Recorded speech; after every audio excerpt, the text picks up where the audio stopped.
You actually talked about that in next episode. Let me start that just section.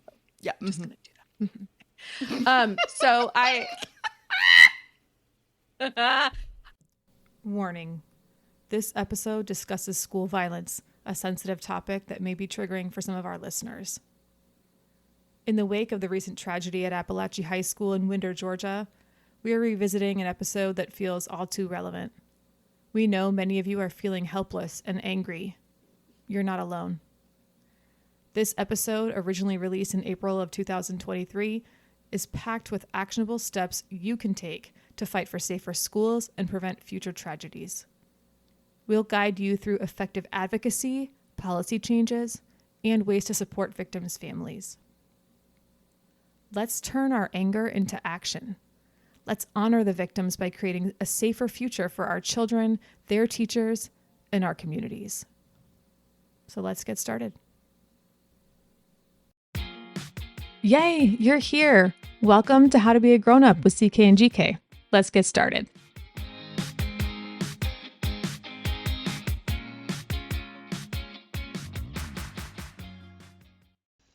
It's Tuesday, and of 65 episodes that we've recorded, this is our second on school violence. Yeah, we're really glad you're here today. We're recording this after events in Tennessee and also events that happened in Denver. So today we have 6 ways that you can take action if you're feeling a little helpless after recent school violence. Thank you for joining us, and hopefully you learned something that you can apply and take some action if you're feeling a little frustrated with what's going on in schools right now. Right. And if this is your first time to listen to our show and you are looking for something upbeat, go back to episode 31. That's one of my favorites. 31 is great, but so are the others. So sure. We encourage you to go there. All right. So with me is Caitlin. She's a former teacher who now works in educational technology. And sadly, that's an industry where a big part of it is developing devices to keep kids and teachers safe against violence. It's true. Yep. And I have to go light on this. The reason that we can do this episode and the reason that I can handle these heavy moments is because Jenny, my co-host, is my rainbow-infused space unicorn. And I just... She just is, and she makes me feel better. She makes me laugh, and that's how I can do these. So thank you for being my rainbow-infused space unicorn, Jenny. I mean, I love the space part. Right? I wonder, is a space unicorn like used to space, so it doesn't need a helmet, or does it need a helmet? I don't know. I think that's open for interpretation. I think however the image comes together in your mind is totally appropriate. Okay, there's a spacesuit. Yes. Well, just because this episode is serious and it's tackling a topic that unfortunately we feel the need to address a second time, I do think that there's still humor and great things in our lives. Okay. All right. Are we ready to move into some real talk? We got some heavy stuff to talk about, I think. Yes. So yeah, let's do it. Again, as we mentioned at the top of the show, we're talking about ways to take action if you're feeling upset about recent school violence. We have some really practical tips. I'm going to really quickly give a shout out to a few of the places where I got this information.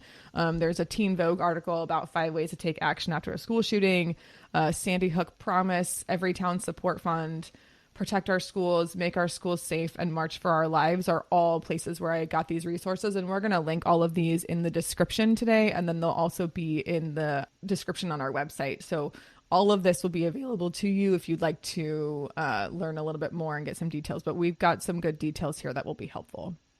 Thank you. Mm-hmm. I just want to say that hashtag blank strong or hashtag pray for blank is just not a solution. Okay. I understand that like we've kind of developed a formula to respond to these types of events that like, oh, you put a picture up and you hashtag it blank strong and then like you've fixed it. But I really think that's just part of the problem. Activism takes actual action.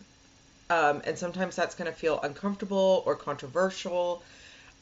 On my own, I decided to do some research about prevention and what you can do outside of change gun regulations. Because I know that this is a hotbed issue, and for some, it's extremely emotional. And I want to be able to answer the individuals who are very pro Second Amendment and do not want to see changes in gun regulations. That's not necessarily how I believe, but I understand that that can kind of end the conversation a lot. So I did some research.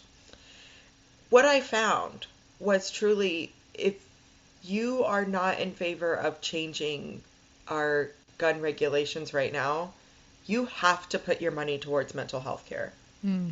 It needs to be in both schools, in the form of paying more counselors, not just paying counselors more money, but paying for more of them in each school, switching to a 4-day school week so students have more time for reflection and working on themselves, or youth programs in schools, and then mental health in the community, helplines, parenting support groups so that parents who are noticing about their children can come forward without embarrassment.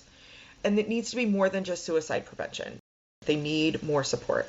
I know that you put together a list of different ways to take action. I just had to start with answering what I feel is the opposition, and just saying that if gun control is going to be a showstopper for you, you have got to help prevent the mental health side of this. Agree. And there are plenty of people who are responsible gun owners who are not okay with what's happening. I agree. I'm with you in that that's not necessarily like I'm more in favor of stricter gun control laws, but also I understand that there are a lot of responsible gun owners. I know several, and I'm not interested in doing things that completely polarize the entire country. I just feel like this is something that we should be able to come together on. And so if you're not interested in stricter gun control, then completely agree that mental health is the way to support what's going on here. So I've got 6 ways that you can take action. The first one is to contact your local legislators. You can make your voice heard by talking to your local lawmakers directly. Every town, which is a gun safety advocacy group, again, linked in the description for today, offers an easy method to contact your state senator. It's basically like find your state and click, and then you do that. That's amazing. ulobby.com, exactly. ulobby.com includes a feature where you can find the contact numbers for your local representatives really easily. Don't just contact them once. Contact them again and again and again. I highly recommend considering to make a phone call as opposed to an email, or handwriting some sort of communication in addition to any emails that you send. Emails have filters and it is very possible that someone in your local legislator's office is filtering out those emails so that they're not a priority and they don't get seen. So yes, it's in writing that you've sent that, and that's a great thing, but also making additional contacting additional ways is important. Right. Double it up. Right. When I've contacted legislators, I send an email and then I basically read the email verbatim in a phone call. And I also add in a little piece of spite into the call. And I do. And I say things like, if you don't take action on this, regardless of who's running up against you, I will throw every spare dollar I have towards your opponent. Wow. Good for you. It's a little bit spiteful. But I do follow through on that. So if I don't see action happening, I do that. So the other thing is, TikTok is a great resource for this, but there are plenty of others. You can learn about how much money is connected between the NRA and certain politicians. You can find that information out. It's public information. Yeah, so it has to be. That's right. The drama that's going down right now is that there has been some unpublicized amounts, and that's not legal. Right. So All of that, when you contact your local legislators, you can say things like, I know that you get this much money from the NRA. I know that's why you're not making changes. It is more impactful when you provide a detail like that. So that's one thing you can do, is contact them and give them all that information, and let them know that you're not happy. Right. Because technically, remember, they are supposed to work for you. I know it feels like that they don't. I understand that completely. But they do. So keeping that in mind. Another thing you can do, item 2, you can help the victims and their families financially or by any other means that they request. After school shootings, there are often fundraisers online to help victims and their families. You know, we saw this with Robb Elementary in Uvalde. There was a whole fund put together by a local bank in town there. People were contributing left and right. We've seen it in other ways. So that is, if there is like a GoFundMe or something that got set up, you can definitely support in that way, if you feel like contributing in that manner. And it's something that you can do. And remember that the victims are not just those who were killed, right? Right. That, to me, is part of this debate that's really, really challenging, is also the victim is the 14-year-old boy who watched this happen in his school. 100%. Or the 4-year-old who's afraid to go to kindergarten next year. Like, all of these things, all of these people, they're all affected by something like this. Their families, the families of the victims, but also the families of the children who are now terrified to go to school. I recently saw a picture of a bunch of students on a bus crying up against the windows. Like, that was one of the moments that I started crying. I've cried a lot about these school shootings, and each one feels closer and closer and closer. And you know this, I do have a personal connection to a recent school shooting that really kind of tore me up, and the pictures that I'm seeing are just absolutely devastating. And there are more victims than just the people who unfortunately are tragically taken from us and their families. This affects entire communities. And also just teachers all over the place are really feeling affected by all of this. So that's just something to think about. The third thing you can do is learn more about gun violence.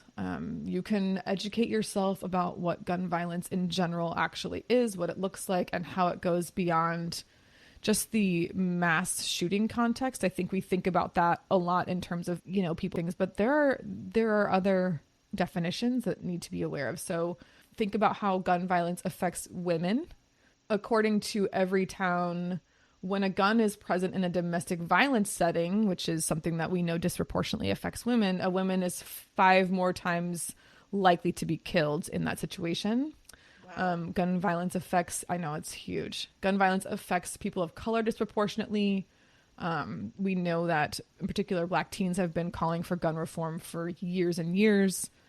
You can know the signs of potential gun violence. Sandy Hook Promise has evidence-based programs to teach people to know the signs, and that's one of their campaigns, is know the signs, and how to act to help prevent gun violence if you see these sort of behaviors, and you can, take actions to prevent potential problems.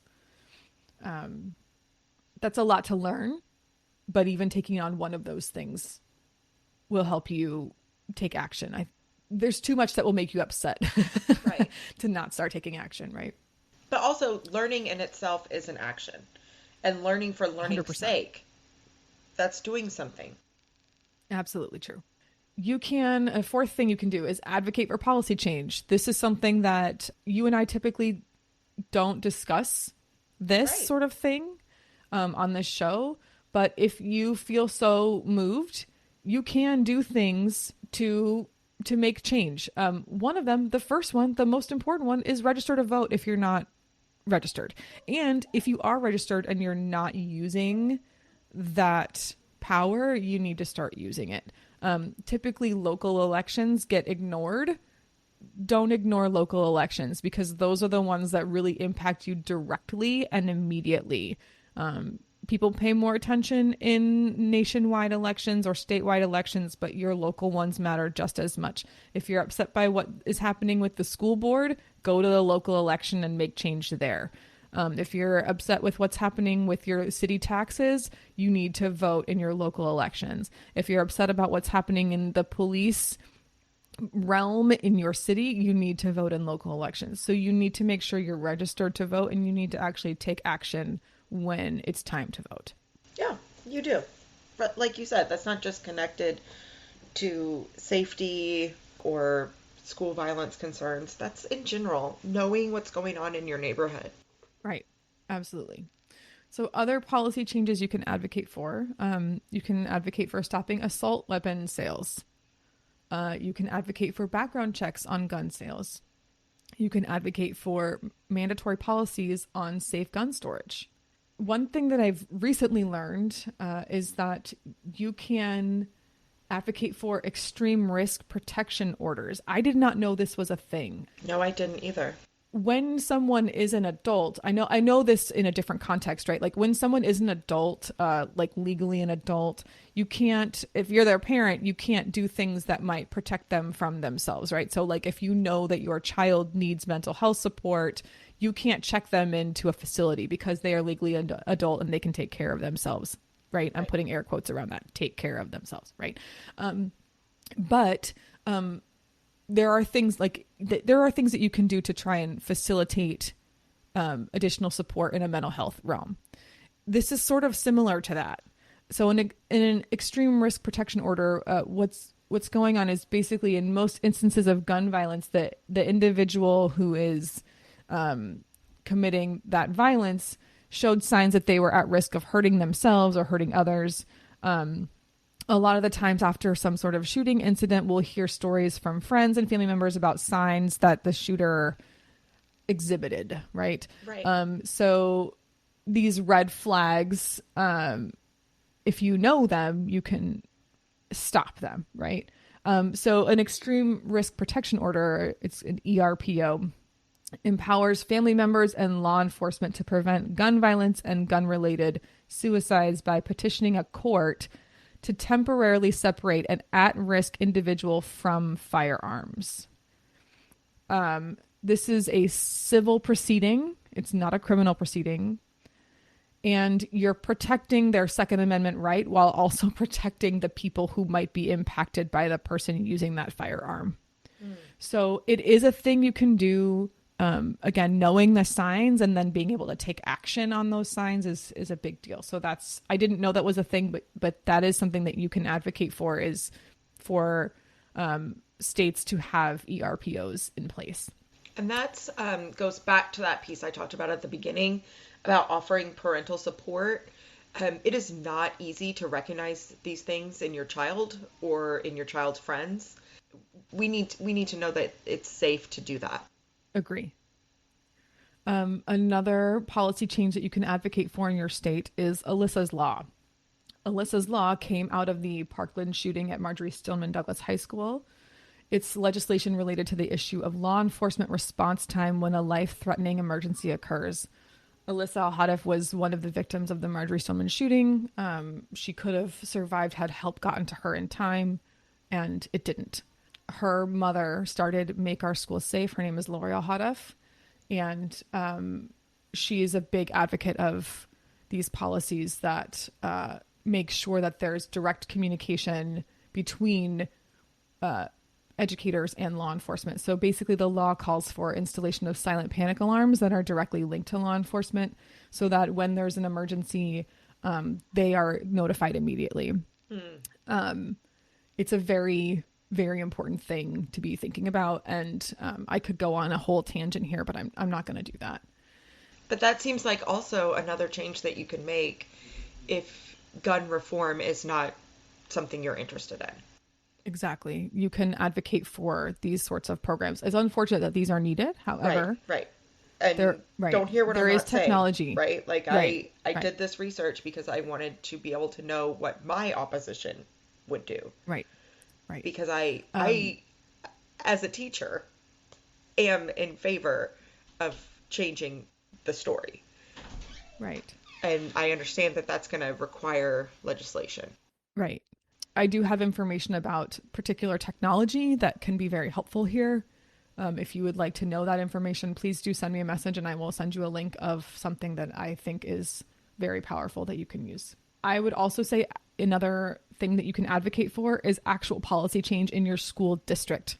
Again, local elections matter, but this is when, if you are a parent with a loud voice, this will help. Learn what the safety policies are in place in your district and in your school. Ask those questions, right? And when you learn what they are, if you happen to see some sort of interaction where they are not used, you need to question them. Here's what I mean. If you know your school, your child's school has a system in place where you are supposed to sign in and then sign out when you go into the school and when you leave. If you are allowed to leave or allowed to enter without signing in or out, you need to say, is there a reason that I wasn't made to do XYZ, right? Right. You need to make sure that you question it, because there are several parents I've interacted with who get upset when they have to go into a building and sign their child out. Those safety policies are in place for a reason, okay? By violating them, there's a loophole there that can be taken advantage of, and you need to question it. You need to make sure you are following all the school safety policies, and when they are not used in front of you, you need to speak up. Right. To me, also, that means that you need to adhere to these policies. 100%. So if your school has a locking front door, don't hold it open for someone else. Nope. Because not only do you need to question when they're not being used properly, you need to adhere to them and not fight with them. The reason that those policies exist is because that is the school's attempt at keeping children safe. The other thing that you can do within your school district, Alyssa's Law is coming for many, many, many states. The Make Our Schools Safe organization is advocating for this to be a nationwide policy. It's already in effect in Florida, in New York, and it's coming in Texas. It's like on the docket. So you can ask, what are the policies that you have that will put you in compliance with Alyssa's Law at the district level? And they should know what you're talking about. It's another way to just within your school district ask those questions. Okay, a fifth thing you can do to take action is contribute to organizations doing the work. Now, not everyone has time to do these things that we've listed so far, right? Right. But some people who are lacking in time are not lacking in cash. And I understand that you might be lacking in both. Completely get that. I have been there and I am still there. So I get it. That said, they will use every nickel and dime that you send. So I've got a bunch of organizations. Again, I've already mentioned them once, but I'm going to say them again here. Every Town, Protect Our Schools, Sandy Hook Promise, Make Our Schools Safe, and March for Our Lives are all excellent organizations that are actually doing the work with these advocacy changes that we've talked about so far. There are other ways to give that don't involve cash. Many of them have hashtags or volunteer opportunities and other meaningful ways to contribute that are listed on their websites. Again, you can find those in the show description for today. And the last thing that you can do, and this is one that I didn't see in a lot of places, but I did find it in one resource as I was researching for this. Don't stop talking about it. Right. I know it's sad and it's depressing and nobody wants to think about these things, but the reason that we are so numb to it is because it keeps happening and we stop talking about it. And yes, it becomes a hot topic immediately after a school shooting, but then, or after some other mass killing, there's that concert in Vegas, like all of it becomes a huge deal in those situations. I understand that. But then a few days later, people have moved on. Right. Right. That's kind of where my comments about the tweeting came from, right? Like, right. Hashtag whoever strong. Yeah, it's cool, but you tweet that out once the next day and then you don't talk about it again. This needs to be something that's front of mind. That's where, if you are going to tweet about it and you are going to use hashtags, that's where you can keep the conversation going, right? Keep tweeting about it. Don't just do it once. Exactly. one In that time tweet, you changing the include a color link. of your profile, right? Include a link to an advocacy group, or include a link to a fund. Do something like that, and don't stop talking about it, because, and this is going to be my final thought on this, but it's important that we continue to fight for this, not just in the immediate, right after this sort of thing happens, but just keep going. We can make changes if we just keep pushing it. Your legislators, they have to listen to you. They have to. Because if they don't, you don't vote for them. That's how that works. So it's the only way that we're going to see any real change, any real progress, is if you continue to make your voices heard. And you need to be louder than the people who don't seem to have empathy for these sorts of situations, and for the people who are left trying to pick up the pieces of their lives after this kind of thing happens. You need to be louder than them. Those are my 6 things. I'm going to recap them real quick here. So the first thing that you can do to advocate or to make change, to take action after this, is contact your local legislators. You can help the victims and their families financially. You can learn more about gun violence. You can advocate for policy changes. You can contribute to organizations doing the work, and please don't stop talking about it. So my call to action for this episode is going to be check out one of the links in the show description and see if there's something that you can do right now. Right. And don't let politics get in the way of keeping our schools safe. Absolutely true. It doesn't matter where you land on the political spectrum. Everyone is in favor of children coming home at the end of the day. Every single person wants that. Okay, make good choices. And let's work together to make schools a safe place. Bye. Bye.